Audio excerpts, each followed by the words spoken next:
How are volcano snails able to survive in such harsh conditions?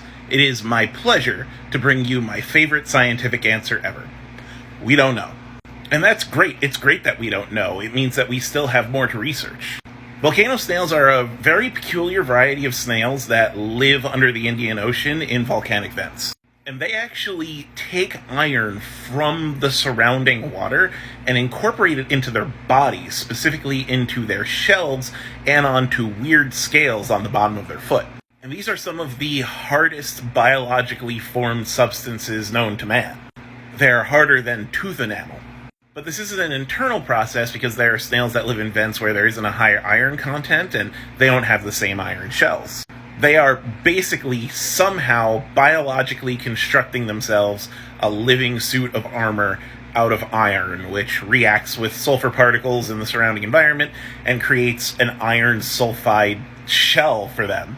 A fool's gold shell. Now, these creatures survive in areas with great pressure, high acidity, high heat, even with some toxic elements. And we just genuinely do not know all the mechanisms that allow them to survive those conditions. We do know, however, that they can't survive outside those conditions. Some of the deep sea vents that they live in have been mined for minerals. And even when we've tried to relocate them, they end up dying without basically the specific environment that they're used to living in. Why? Again, we don't know.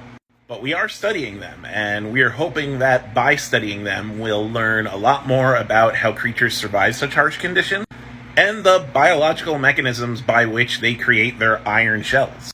And we think that that might actually help us learn how to create more sturdy iron structures, or iron compound structures. But to do that, we still have to conserve their habitats, which is a problem. They are on the endangered species list.